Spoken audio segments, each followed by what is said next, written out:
dal leen ak jàmm ci seen plateau bi nga xam ne mooy le quart d'heure d'Abdoulaye Mbow fii nga xam ne bi mooy di le vrai journal TV xam comme ni ngeen ko xamee waxtaan la goo xam ne dañuy saytu lépp loo xam ne soxal na li nga xam ne moo di langue politique bi waaye nag du ñu yem ci langue politique daañu dugg ci wàllu koom daañu dugg ci wàllu yeneen secteurs yi nga xam ne soxal na véritablement la marche du Sénégal mais nag dañuy tàmbalee waxtaan wi ci li nga xam ne mooy rafetlu ñaari mbir yoo xam ne am na démb bu si njëkk mooy libération bi nga xam ne moo soxal ki nga xam ne moo di Bassirou ñu koy waxatee ñu koy Birame Souleye Diop bu nekk Pastef nekk président groupe parlementaire Yewwi Askan Wi fële sa Assemblée nationale parce que tam tegoon nañ ko loxo ñu bari sàkk woon nañ ñu bàyyi ko xëy na defoon na erreur waaye nag la noblesse a voulu que moom si wàllu boppam bu ma xamee ni def na erreur mu daal di jégalu kon boog bàyyi ko prison defe naa ni nag place am wartu mën a doon prison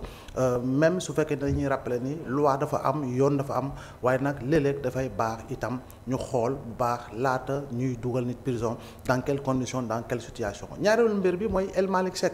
El Malick Ndiaye bi nga xam ne tamit dafa nekk Pastef bi ñu ko tegee loxo ka def interview ba ka def audio ba ka wax ak nag suñu confrère Pape Alé Niang te def naan loolu rek doyoon na ngir ñu war ko mën a bàyyi mu ñibbi këram ndax am bàyyi nañ ko itam dañuy jàpp ni c'est véritablement une très bonne nouvelle waaye nag prisonniers yi dañ koy fàttali encore une fois bare nañu ana ki nga xam ne moo di Abdou Karim Gueye xurum xaq ana ki nga xam ne moo di Cheikh Omar Diagne ana ki nga xam ne moo di Fadilou Keita ak ñeneen ñoo xam ne jàpp nañ leen te li leen jàppee jafe naa ni am na ñeneen ñoo xam ne wax nañu wax yoo xam ne moo gën a jéggi dayoo wax yoo xam ne ça remet même en cause notre commune volonté de vivre ensemble si li nga xam ne mooy ay kàddu yoo xam ne jib na yëkkati na mais ana ki nga xam ne moo di Oustaz Assane Seck c'est la mu wax ak ñeneen ñu wax lu gën a garaaw loolu te boobu ba léegi ñu ngi ko nëbb jant bi je pense que de ce point de vue président Macky Sall ak ñoomu àndal autorités yi war nañu def nag beneen effort donte le def nañu ay effort waaye ñu gën a def ay jéego ma nga xam ne ñooñee daañu mën a ñibbi seen kër ci jàmm ak salaam waaye ku nekk nag def na acte am na ñoo xam ne ils ont commis des actes délictuels yoo xam ne c'est condamnable et véritablement ñëpp a koy condamné te bu ñu leen tegee loxo itam duñ ko ñaawlu dañuy xaar amaana yoon def li nga xam moo di liggéeyam waaye am na ñoo xam ne dëgg-dëgg par rapport à actes yi tax ñu teg leen loxo war nañ leen mën a élargir ñu daal di ñibbi seen kër mbokk yak am na jàmm yi le quart d'heure d'Abdoulaye Mbow nag tey dañuy waxtaanee gannaaw bu ñu nuyoo loolu moo doon nuyoo bi ñëw nag dugg ci ponk yu nga xam ne am na solo soxal li nga xam ne moo di candidature ci coalition Benno Bokk Yaakaar waaye itam lii nga xam ne jàpp nañu njort nañu ni mënta ñàkk ci biir APR mënta ñàkk ci biir Benno moo di lii nga xam ni moom la tubaab di naan velléité de rébellion ñoo xam ne amaana choix bi président Macky Sall war a def ci tànn kan moo di candidat wam war a battre campagne pour élection présidentielle wu 25 février 2024 kan la naka la ak dans quelles conditions lañ ko war a mën a tànn lu si mën a am daal fii nga xam ne moo di vrai journal dañuy ñëw dugg si mbir mi mu gën a xóot parce que itam dañuy ñëw ak ay révélation yoo xam ne amaana duñ ne c'est des révélations d'éclat déedéet waaye nag si liggéey taskatu xibaar ñëpp xam nañu léeg-léeg di nga waxtaan ak ay borom baat ñoo xam ne amaana fa ñu nekk am nañ fa place ku baax te lu ñu jot wala boog lu olof naan lu ñu for si wéy bëy am na ñu bari ñoo xam ne fu mu toll ni ñu ngi def campagne bu am solo campagne bu jéggi dayoo pour ñu jiital ki nga xam ne moo di ancien premier ministre bi di Boun Abdallah Dionne lu tax parce que jàpp nañu c'est le choix du cœur au-delà du fait que président Macky Sall bi muy def li nga xam ne moo di discours à la nation ba yëgal askan wi ni moom du briguer troisième mandat dañoo jàpp ni la mu wax moo doon choix am dafay reposer wu si li nga xam ne moo di raison d'état boobu xëy na dañuy jàpp ni Boun Abdallah Dionne il a été premier ministre xam na état ni muy doxee kon boog moom c'est un homme d'état parce que itam occupé na station bu am solo fii nga xam ne moo di ci gouvernement bi nekk jëwriñ bu njëkk maanaam premier ministre lu tax Boun Abdallah Dionne choix du cœur également par amitié mais également li nga xam ni moo di kóolute bi nga xam ne yaatu na loolu mu am ko ci président Macky Sall waaye am ko ci ay ñoñam ci biir APR ak ci biir yenn parti yi nga xam ne ñoo bokk coalition Benno Bokk Yaakaar waaye ndaxam moom la effectivement on attend de voir par rapport ak li nga xam ne moom la ñuy xaar ci kii nga xam ne moo di président Macky Sall ndax xam dina fësal tur wi nga xam ne amaana tànn na ko bu ñu fàttali itam dañ ko na kii nga xam ne moo di président Moustapha Niasse mu defal ay consultation waaye nag consultation yooyu mbokk yi fa la ñuy dugg ba am li nga xam ne moo di source yi nga xam ne yëgal nañ ñu xamal nañu ni effectivement li gën a jiitu amaana ci yenn nit ñi ñoom dañoo jàpp ni kii nga xam ne moo di Boun Abdallah Dionne lu tax wax naa ko ci njëlbeen moo di wàllu confiance parce que itam am na ñoo xam ne dañuy jàpp ni yenn tànneef yi mun na juural suba gàllankoor régime bi nga xam ne moo fi nekk actuellement comme cela se passe actuellement en Mauritanie entre kii nga xam ne moo di l'ancien président di Abdel Aziz ak kaka wuutu te mu nekkoon dauphin mu daal di koy tabb mu battre campagne ba mu gagné mu di ki nga xam ne moo di Ghazouani boobu ba mu jëlee nguur gi gis nga ni jamono ji mooy topp ki nga xam ne moo di Abdel Aziz waaye ndaxam Sénégal dafa méngoog Mauritanie ci wàllu doxalin ci wàllu jëfin damay jàpp ni nag wala dañoo war a jàpp ni président de la République du koo xam ne daf ñu koy teg mu nekk benn marionnette kenn koo xam ne nekkoon na fi parce que askan wi bu la falee nga am li nga xam moo di suffrage véritablement des Sénégalais la ñuy xaar ci yow mooy nga gérer avec poigne fu ñu lay gérer avec poigne nag mooy nga nekk un véritable homme d'État doxal ba pare bañ a déglu koo xam ne moo lay diriger parce que la war a diriger mooy la jiital te la jiital moo di askan wi nag nga tënk ko ci li nga xam moo di l'équilibre des institutions waaye bul yem ci l'équilibre des institutions mooy xam lan mooy bëgg-bëgg askan wi nga doxee ko noonu moo di lan moo di reddition des comptes moo di lan mooy nga topp lépp li nga xam ne askan wi joytu na ko pour nga andi ay saafara googu nag bu dee yoon da ci am wàll da nga ko war a doxal en tant que qualité de président de la République bu fekkee ni itam ay politique sociale la ay politique publique yoo xam ne war nañ ko saytu war nañ ko joyanti nga joyanti ko ci li nga xam ne moo di contrat yu jëm ci hydrocarbures jëm ci yeneen exploitation jëm ci yeneen secteur itam nga doxalee ko noonu loolu dëgg-dëgg la ñuy xaar ci lii nga xam ne moo di choix donc ndaxam kii nii la mel wala kële nanu la mel loolu defe naa ni sénégalais ñoom ñooy décider au matin du 25 février kan la ñuy jox baat ndaxam koy jóge ci nguuru président Macky Sall wa ilaa ñi nga xam ne ñoom la ñu jàkkaarloo nekk ci kuje gi te ci biir kuje gi mu am ay profil très intéressant avec véritablement ay parcours ay self-made men ay hommes d'affaires yoo xam ne ràññeeku nañu ci dëkk bi par rapport ak li nga xam ne créé nañ ko en termes de richesse yooyu jur création d'emploi par rapport à la mise en place véritablement d'entreprises yoo xam ne ay doomu Sénégal ñi ngi ciy jariñu mu am li nga xam ne moo di répercussion au niveau de leur famille mais au-delà ay yeneen nit yoo xam ne xëy na Massamba ak Mademba xamuñu leen te ñu ngi ciy jariñu indirectement de ce point de vue là donc dañuy ñëw ci li nga xam ne moo di au-delà de Boun Abdallah Dionne am na ñeneen ñoo xam ne ñu ngi leen di tudd ku ci mel ni Amadou Ba ku ci mel ni Abdoulaye Daouda Diallo et j'en passe kii nga xam ni mooy la dernière candidature boo xam ne waxoon nañ ko au niveau du secrétariat exécutif national ba président laajee ku bëgg Abdoulaye Diouf Sarr nee na ñu yëkkati na loxoom Abdoul Aziz Diop bi nga xam ne beddeeku na bàyyi na li nga xam ne moo di APR bàyyi na li nga xam ne moo di poste bu ñu ko dénkoon itam moom nee na dafa bëgg. mais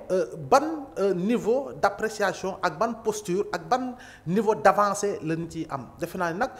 ñi ngi tudd ki nga xam ne moo di Abdoulaye Daouda Diallo dafa méngoo ci gis-gis ak ki nga xam ne moo di Boun Abdallah Dionne par rapport ak li nga xam ne moo di fidélité à tout point de vue waaye itam au-delà de Abdoulaye Diallo dañuy tudd l'actuel premier ministre ki nga xam ne moo di Amadou Ba ñu bari jàpp nañu ni effectivement te moom wax na ko moom laajul doon candidat dañoo bëgg ay nit ñoo bëgg mu doon candidat je pense que c'est une communication très forte boo xam ne war nañ ko jàngat war nañ ko xoolaat bu baax parce que dafay mel ni si wàllu boobu moom kon boog dafay firndeel ni moo ëpp consensus autour de sa personne au niveau de l'APR peut-être au niveau de Benno peut-être au niveau véritablement d'une certaine catégorie de citoyens fii nga xam ne moo di Sénégal mais l'un dans l'autre li si am solo Amadou Ba lay doon wala Abdoulaye Daouda Diallo lay doon wala Abdoulaye Diouf Sarr lay doon wala kenn lay doon kooku Benno Bokk Yaakaar ak APR la soxal parce que ñoom ñoo war a tànn candidat boo xam ne dafay jàkkaarloog Sénégalais yi jëm leen convaincre opposition bi ñi si nekk ñu si bari ñi ngi liggéey ils ont fait des tournées nationales ils ont fait véritablement ay poser ay actes yoo xam ne c'est des actes forts yoo xam ne jàpp nañu ni askan wi am na loo xam ne apprécié na ko si ku si mel ni Ousmane Sonko par rapport à la masse électorale aujourd'hui bi ko topp au niveau du Sénégal mais surtout au niveau de la diaspora waaye yemul si kii nga xam ne mooy Ousmane Sonko mais il y a Déthié Fall également du PRP qui est un candidat sérieux il y a Bougane Gueye de Gëm Sa Bopp qui a véritablement fait au moins 4 à 5 fois le tour du Sénégal qui continue de poser des actes mais au-delà il y a également catégorie ñoom Abdourahmane Diouf éminent intellectuel am na fu mu jaar am na lu mu xam am na lu mu mën non sans tenir compte de Khalifa Sall ou encore de Karim Wade et tant d'autres de Thierno Alassane Sall et cetera donc de ce point de vue là dañuy jàpp ni choix wu président dina nekk choix bu difficile parce que itam Souleymane Jules Diop ñëpp xam nañ ko ci Sénégal ñëpp xam nañ ko compagnonnage ak président Macky Sall wax na ko que ni si juróom-benn weer pour nga préparer fi candidat bu sérieux dina jafe donc jafe-jafe bi fu mu ëppee te ñu war ko mën a wax mooy si waa APR ak waa Benno Bokk Yaakaar par rapport ak candidat bu war a mën a juddu lu tax parce que dañuy njortu ni si observation ñuy def ak la ñuy dégg si information mbokk yeeg am di jàmm yi moo di choix bi président mën a def quel que soit le choix quel que puisse être le choix ku mu munti doon il y aura forcément des velléités de rébellion te loolu il faut quand même ñu war ko mën a nangu maanaam bu ñu tànnee Boun dina am ñoo xam ne daañu mën a rebellé wu bu ñu tànnee Abdoulaye Daouda Diallo dina am ñoo xam ne daañu rebellé wu bu ñu tànnee Amadou Ba kazalika keneen ku ñu tànn kazalika au sein de la coalition Benno am na parti yoo xam ne yëngatooguñu ñu ngi def li nga xam ne moo di jeu clair obscur boo xam ne leer na leerul seen position leer na leerul te loolu lépp nag c'est politique te il faut quand même que l'on ait cette lecture politique xam ni ñooñu ñi ngi xaar kan le président di war a mën a tabb pour ñu xool ndaxam kooku arrangé na leen ñu mën a rangé wu illaa ñu war a mën a génn si rang yi ba pare mën a poser candidature quel que soit par ailleurs candidat bu ñu war a mën a teg je rappelle juste une chose te loolu defe naa ni ñëpp yëg nañ ko AFP si wàlla boppam instant yi nii am na rébellion am na dissension am na émiettement am na effritement par rapport ak li nga xam mooy la prise de position bi nga xam ne Alioune Sarr am na ko Alioune Sarr ñëpp xam nañu ni que c'est un membre fondateur véritablement de l'Alliance des forces de progrès bu président Moustapha Niasse jege woon ko loolu bokk ci haut responsable yi bokk ci haut cadre yi jiite li nga xam moo di kuréelu cadre yi sax ci wàllu boppam wëlbatiku nekk fii ministre ba wëlbatiku yàggul tuuti moo nekkoon ministre des transports aériens lancé na CAP 2024 ànd ci ak ay nit yoo xam ne biir AFP la bokk ce qui veut dire une chose la force politique et la puissance électorale de Benno dafay wàññeeku à la couli en direction de février 2024 ndaxam nag si juróom-benn weer yi daañu mën a liggéey pour mën a engranger waat le maximum de voix et de force c'est ça véritablement la grande question parce que itam dañoo jóge si ñaari élection te dañoo nekk ay baromètre de mesure élection ba ca jiitu mooy local janvier 2022 président Macky Sall dafa perdre ay grandes villes ñu dem plus tard quelques mois au mois de juillet de l'année 2022 Benno Bokk Yaakaar perdre près de 30 députés te loolu boo koy xayma amaana war na mën a sax toll ci 900 000 voix donc booy xool résultats yi ak voix yu am moom ak kujje gi regroupé wu au sein de Yewwi Wallu ak Benno boo koy xool daanaka dañoo témboo en termes de voix li des nag ñeneen séddoo ko te loolu il faut quand même ñu am une autre lecture parce que bu ñu jógee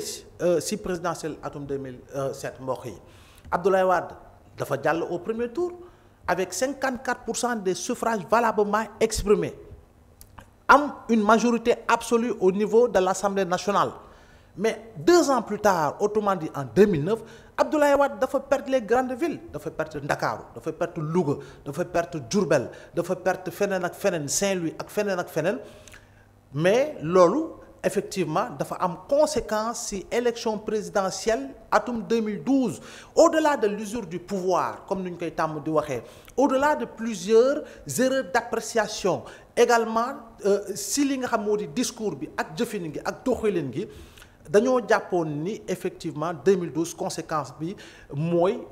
conséquence su local 2009 yi mais dafa jur li nga xam moo di conséquence atum 2012 donc cette élection bu ñuy wax nii est-ce que itam candidat Benno boobu dina mën a effectivement peser est-ce que candidat Benno boobu dina mën a créer li nga xam di attractivité politique et électorale pour pouvoir s'imposer et je le dis encore une fois et quel que soit par ailleurs le choix bi nga xam ne président Macky Sall dina ko mën a fësal donc dañuy jàpp ni lii nga xam ni dal na ci kaw Benno APR du doon loo xam ne lu yomb la dina doon loo xam ne lu diis la conséquences yi nag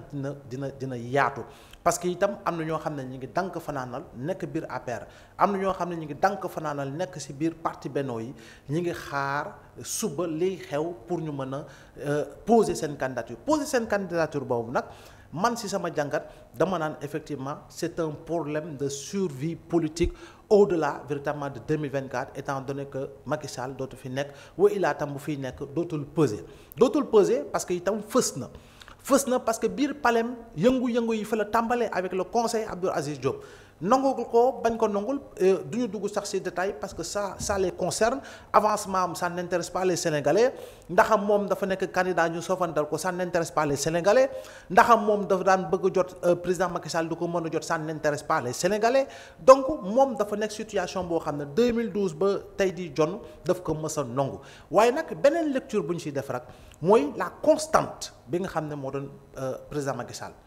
2012 bu mu yegsee constante au niveau de l'APR constante au niveau de Benno ba ñuy yegsi ci déclaration il a toujours été la seule et unique constante mais cette constante là ngoon ba mu ne du ma doon candidat même bu waxoon sax damay doon candidat cette constante là forcément deviendra une variable te jamono ji tembe ñëpp daañu seetlu ni constante bii nga xam ne moo di président Macky Sall wëlbatiku na doon variable parce que poigne bu mu amoon pour gérer partem ak coalition def naa ni lu bari da koy perte et c'est tout à fait normal parce que politique mooy doxee noonu par rapport au jeu des ambitions de ce point de vue là donc dañuy wax ni encore une fois di ko rappeler erreur bi nga xam ni jàpp nañu ni Benno def na ko wa illaa sax ka jiite di président Macky Sall mooy le fait d'avoir guillotiné toutes les têtes qui dépassaient parce que képp ku ñu njort ni amoon nga ambition rek defe naa ni sur le plan politique faagaagal nañ la te jàppoon nañu ni amoon na ay nit yu am dayoo ay nit yoo xam ne bañ leen préparé woon il y a 2 ans il y a 3 ans il y a 4 ans aujourd'hui daañu mën a peser de tout leur poids en termes véritablement d'attractivité politique mais également en termes d'attractivité électorale ba nga xam ne effectivement coow li bu amee sax coow li du doon coow lu bari parce que aujourd'hui il s'agit pour le président Macky Sall il s'agit pour l'APR il s'agit pour Benno de limiter de limiter lii nga xam ne moo di les dégâts qui peuvent véritablement découler si lii nga xam ne moo di tànneef bi nga xam ne président Macky Sall war na ko mën a def jëm si élection 25 février 2024 mbokk yi ak am di jàmm yi damay fàttali yéen a ngi si seen émission le quart d'heure d'Abdoulaye Mbow fii nga xam ne mooy le vrai journal TV donc restez connectés abonné leen bës leen ba wéy di bës parce que itam télé bi seen télé la lu fi am rek leeral la ak li nga xam ne moo di waxtaan askan wi sur li nga xam ne mooy la vérité des faits léegi si li ñu xam ne moom la ñuy liggéey du journalisme te si wàllu religion pour parabole li ñuy pratiquer mooy la religion encore des faits donc fii nag moom c'est la télé véritablement de la vérité par rapport ak li nga xam moo di les faits ak nañ koy jàngatee donc bu ñu ñëwaatee si li nga xam ne mooy suñu waxtaan mbokk yi gis nañu bërki démb dañuy des toujours génnuñu si biir li nga xam ne moo di choix candidat bi ak li nga xam ne moo di velléité de rébellion beneen facette bi nga xam ne war nañu ko mën a jàng moo di coow li jurdu ci permanence su alliance pour la république parce que ka fa déplacé woon mooy jëwriñ bu njëkk moo di kan moo di Amadou Ba keneen ko mu àndaloon foofu moo di kan moo di Abdoulaye Diouf Sarr jamono ji mooy directeur général bu jiite FONSIS waaye itam moo nekkoon ministre de la santé et de l'action sociale mooy nekkoon tam yàggul tuuti assemblée nationale la jógee dem fii nga xam ne moo di FONSIS par rapport véritablement à la puissance du décret présidentiel waaye nag bu ñu wootee ndaje waa Ndakaaru si waa Benno si biir Ndakaaru ñu war a daje foofu pour xool naka la ñuy resserrer les rangs naka la ñuy mën a dundee li nga xam ne di cohésion autour du prochain choix que fera le président Macky Sall waaye nag jàmmaarloo boo amee seen diggante loolu dafay firndeel ni le malaise est assez profond au niveau de l'APR te le malaise juddul tey parce que itam la crise de leadership et les guerres intestines ont toujours été une réalité dans les rangs de l'Alliance pour la République. Mais jàngat bi si Abdoulaye Diouf Sarr ak Amadou Ba est-ce que dañoo war a yem ni seen ay militants dañoo jote xeex déedéet dañuy dem fii nga xam ne moo gën a sori parce que lecture bi tam léeg-léeg xëy na am ñu koy fàtte waaye nag man dama koy fàttali ça peut ne pas être véritablement une vérité absolue mais observation la rek si lii nga xam ne mooy analyse bu ñu war a def véritablement sur le plan politique. lu tax parce que booy leen fàttalikoo bés ba ñuy présenter le candidat Abdoulaye Diouf Sarr bi nga xam ne moo bëggoon au nom de Benno gagné lii nga xam moo di ville de Dakar lors des locales bañ koy présenter jour bi nga xam ne la ñuy ubbi campagne am lancé ko mu def discours am ànd ak pôle communication am ànd ak véritablement son directoire ñoom docteur Malick Diop ñoom Wali Fall et cetera et cetera mais bés boobee xëy na ñu bari duñ si am jàngat boobu waaye man dama siy def jàngat lu tax parce que bés boobee ba ñu ko war a andi moom si wàllu boppam bés boobu moom dong moom képp moom rek moo waroon doon la vedette parce que c'était le candidat de Benno pour la conquête de la ville de Dakar waaye boo leen fàttalikoo Amadou Ba bi muy ñëwee ñu war a ñëw dolli doole si ginnaaw ki nga xam ne di Abdoulaye Diouf Sarr saal ba booy xool wala boog ba ñuy xool vidéo yaa ngi fi la riir te ñëpp doon ko yuuxu si biir saal bi moo doon turu Amadou Ba. loolu dafa am loo xam ne firndeel la te dañ ko war a jàngat te si biir kaw Abdoulaye Diouf Sarr ñoom dafa mel ni loolu dafa bokk si li nga xam ne dafa wàññi si li nga xam ne mooy posture candidat bi nga xam ne Benno am présenté na ko au niveau justement de la ville de Dakar donc ñoom loolu dañoo jàpp ni conséquence bi mooy itam ki nga xam ne moo di Amadou Ba il n'avait pas trop mouillé le maillot si information yu jot par rapport jàngat yi nga xam ne dañ koy def mooy que ni. Il n'avait pas mouillé le maillot pour faire gagner véritablement Abdoulaye Diouf Sarr fii nga xam ne moo di ville pour la conquête de la ville de Dakar mais tendance boobu noonu da leen topp rivalité boobu entre les deux responsables mais surtout leurs militants parce que ñoom xëy na mën nañu bañ a am problème mais les militants peuvent le comprendre comme ni ma koy waxee peuvent le conserver comme ni ma koy waxee en attendant le jour qu'il faut pour véritablement aller dans le sens de démontrer que la tendance est vive que la tendance est forte que la tendance est une réalité à tout point de vue moo tax it xuloo bi am rivalité boobu man damay jàpp ni jàngat gi foofu laa koy jëli waaye du ma ko jëlee rek ci déclaration de candidature wala boo kii bëgg na ba pare kay yëkkati na loxo bëgg na et cetera waaye dafa am loo xam ne il faut ñu xam ni chemin de fer bi locomotive bi fa muy jaar daf ci ànd ak wagon yooyu nag ce sont les militants la locomotive ñaar ñoo ko yor ci biir Ndakaaru ci jamono jooju moo di Abdoulaye Diouf Sarr ak kii nga xam ne moo di Amadou Ba donc il faut ñu xam ne donc au-delà de ces personnalités boo demee Ziguinchor nañu xool bu baax li nga xam ne moo di crise de leadership ak guerre intestine ñu fa am mais allons au niveau de Louga c'est pareil venons au niveau de Dakar c'est pareil allons au niveau de Kolda c'est pareil allons à Kaolack c'est pareil allons à Tamba Kédougou fu leen neex y a toujours si li nga xam ne moo di rivalité mais la faute à qui si sama gis-gis mais la faute au chef au général bi nga xam ne moo jiite parti boobu di APR te du kenn ku dul kii nga xam ne moo di président Macky Sall lu tax parce que dëgg la naam dañu ne alliance pour la république alliance maanaam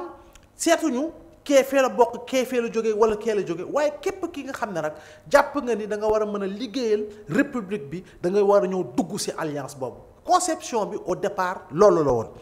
mais boo tegee parti politique mu nekk parti au pouvoir mu def fi une prouesse extraordinaire en 4 ans suite à sa création ce parti politique est arrivé au pouvoir defe naa ni dans l'histoire politique du Sénégal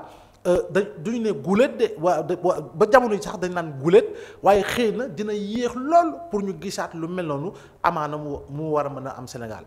mais prenons exemple sur le parti socialiste malgré les rivalités profondes malgré les guerres profondes malgré des crises profondes récurrentes ba nga jur départu Djiboka en 98 ba jur départu Moustapha Niasse suite à son appel du 16 juin 1999 mais parti boobu boo demee sa koñ ba ak koñ ba mu doon xam nga kan moo jiite comité boo demee si tund wa ak tund bu mu doon xam nga kan moo jiite section ba boo demee si dëkkaan ak dëkk bu mun doon xam nga kan moo jiite coordination première coordination 5e coordination 25e coordination xam nga ko jiite mais boo demee parti démocratique sénégalais mais Kazalika parti la boo xam ne dëgg la naam yàgg na fi depuis 74 ba tey mais Abdoulaye Wade au moins structuré na parti am xam nañu kan moo jiite fédération yi moo xam ne les fédérations départementales xam nañu ñan ñoo jiite les sections xam nañu kan moo jiite les jeunesses xam nañu kan moo jiite et cetera donc loolu structuration boobu tam dafay mën a fësal ay responsables yoo xam ne effectivement dañu mën a njort ci juróom ci ñeent ci fukk kan moo ci gën a mën a am véritablement le profil qu'il faut pour pouvoir succéder à tel ou tel autre alors que booy xool APR en réalité il n'y a jamais eu de structuration mais cette non structuration aujourd'hui ñoom ñi ngi dund les conséquences par rapport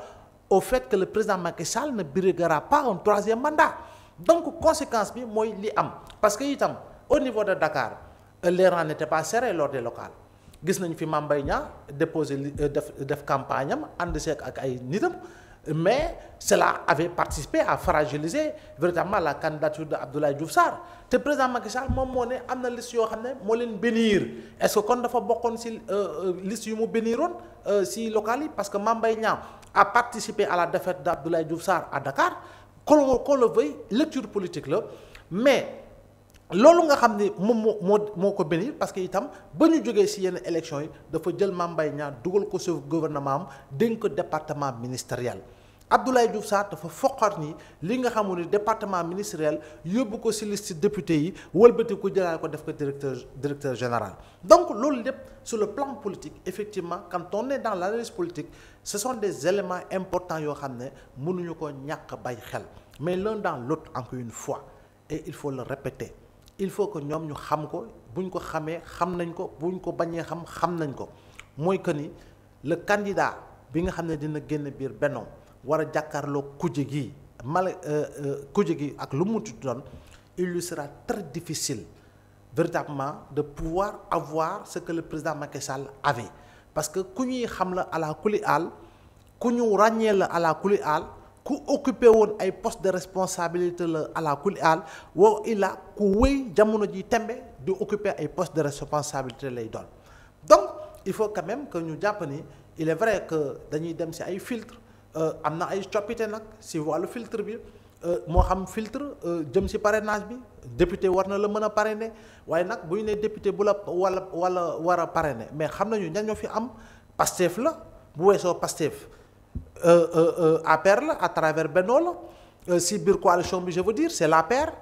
c'est Pastef c'est Taxawu Sénégal mais c'est le Parti démocratique sénégalais defe naa ni ñoom ñoo fi am nombre de députés xëy na su ma juumul pur xaw ma jàppatuma nombre de députés mais jàpp naa ni moom sax pur boobu bu bëggee parrainage moom wut ko defe naa ni doon lu jafe waaye nag li nga xam ne moo di jëm si ni ñu koy waxee parrainage par les élus moo xam maire la moo xam président de conseil départemental la defe naa nag nombre boobu tey jii ñu war a voté wa ilaa li nga xam ne moo jëm si code changement coppite yu jëm si code électoral bi xoolaat parrainage bi il faut que tamit député yi am sañ-sañ def ay amendement pour que véritablement ñu gën a andi ay réformes yu gën a joyantiloo li nga xam ne moo di parrainage bi ba nga xam ne effectivement le système d'élimination ou peut-être ñuy jàpp ni sélection la daañu ko mën a gën a amoindrir si même si l'on sait par ailleurs qu'il y a des candidatures yoo xam ne en réalité c'est pour faire du bruit c'est pour créer le buzz autour d'eux c'est pour véritablement suba seen biir CV ñu ne ils ont été candidats wala ils ont été candidats à la candidature am na ñoo xam ne c'est des calculateurs dañuy def ni candidat lañu pour après xool kan moo gën a xaw a positionné pour ñu war a mën a juux foofu defe naa ni Sénégalais yi effectivement ils sont assez éveillés ñi ngi xool ñi ngi dégg ñi ngi gis ñoo gën a xam mbir mi politiciens yi defe naa ni nag kenn mënatu leen nax ci li nga xam ne moo jëm ci loolu quand on fait des bruits quand on dañu demee bay waat ni man maa gën a positionné di ko wax damal wuti parrainage je crois bien que bul fexe doon weñ boo xam ne day biw rek di wut xooxu mango xam fu muy mën a tabbi il faut quand même que certains politiciens qui sont ici qui ne font que crier qui ne font que vraiment tenir des propos salaces war a mën a dem nag wuti pour ñu xool lan la ñuy peser bu ñu ko defee suba au moins daañu am une certaine légitimité politique mais jamono ji tembe ils n'ont ni la légalité ils n'ont ni la légitimité politique de pouvoir tenir certains discours pensant que effectivement sénégalais yi ñoom dañoo tëdd rek di nelaw ak a génn les sénégalais encore une fois sont beaucoup plus éveillés donc élection la boo xam ne dina ubbeeku par rapport ak li nga xam ni mooy li fi xewoon atum 2019 mais quand même on insiste beaucoup si li nga xam ni au-delà du choix encore une fois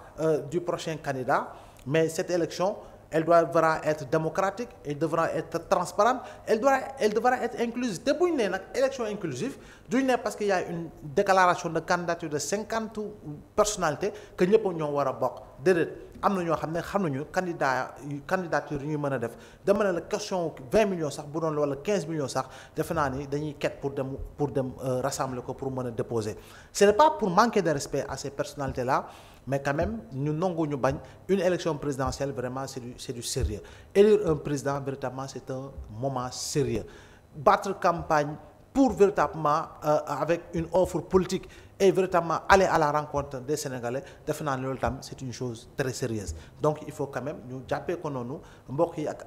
am di jàmm yi si li nga xam ne moo jëm si élection présidentielle bi donc bu ñu ñëwaatee dëgg si li nga xam ne moo di choix wu président bi encore une fois du doon choix bu yomb choix boobu dina nekk choix bu difficile am na ñoo xam ne wax naa ko sa njëlbeen ñi ngi xaar le moment qu'il faudra pour mën a ñoom itam jël seen distance war a mën a déposer li nga xam ne moo di candidature donc lan moo di dukkee lu si jukkee moo di sur le plan politique bennoo dooleem dina wàññeeku sur le plan électoral bennoo dooleem dina wàññeeku dans la mesure où fii nga xam ne moo di alliés yi buñ koy jàngat dëggantaan LD bi nga xam ne moo nekk biir bennoo dañ ko waxante du boddi du manquer de respect parce que LD ba mu say toll ñëpp a xamoon la LD doon représenté mais jamono ji LD bu nekk biir benn dëgg-dëgg mbokk yi nañu wax lan la ñuy représenté sur le plan politique defe naa nekk yóbbaale bi nag defe naa dafa mujj ëpp parce que tam mënoo langaamu rek si benn appareil politique fu mu dem rek diri la pour suba nga jéem a mën a bokk mais le parti de l'indépendance et du travail dëgg jamono ji lan lay représenté nañ ko wax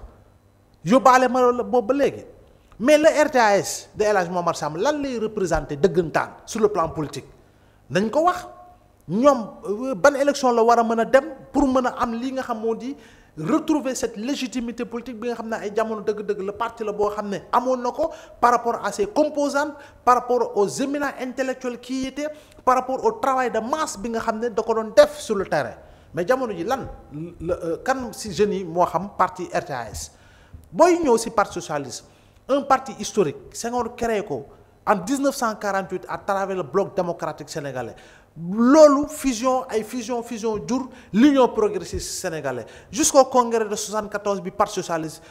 UPS di wëlbatiku di doon parti socialiste tey cette formation politique depuis la disparition du président Ousmane Tanor Dieng ñu koy ñaanalaat yàlla mu xare ko àjjana firdaws tey jii nii parti boobu lay représenté si l'on sait qu'il y a une forte rivalité entre ñaar ñi nga xam ne effectivement aujourd'hui c'est des ñu ngi koy waxatee old face xawma politique tey jii nii Aminata Mbengue Ndiaye wala Serigne Mbaye Thiam ana basam Kër Madiabel c'est fa la bàyyeekoo ndax mën na gañ foofu noonu ñetti kër Aminata Mbengue Ndiaye Louga moo doon basam est-ce que jamono ji Louga perte na ko depuis lors donc rivalité boobu dafay créer ay conséquences ci mbir li nga xam ne moo di parti socialiste te pourtant de parti la boo xam ne bu ñu demoon ci congrès réinstaller seen base seen ay instances commencé waat fonctionner machine la boo xam ne mën na am lu mu récupérer waat bu baax ci kaw liggéey bi nga xam ne yàgg na ko liggéey mais jamono ji da ngay xool amul benn instance ci biir parti socialiste boo xam ne mi ngi fonctionner normalement réunion des différentes instances université tey yu ñu daan def ci jamono ndem si yàlla Ousmane Tanor Dieng ak yeneen ak ndaje xam-xam autour du comité central yu ñu daan def ci biir parti socialiste jaw boobu ba léegi amul loo xam ne am na ci lu dul ay quelques réunions rencontres sporadiques liées véritablement à certains événements donc daal booy xool defe naa ni loolu moo di réalité bi parce que biir Benno ba jamono au-delà de 2012 benn locomotive politique moo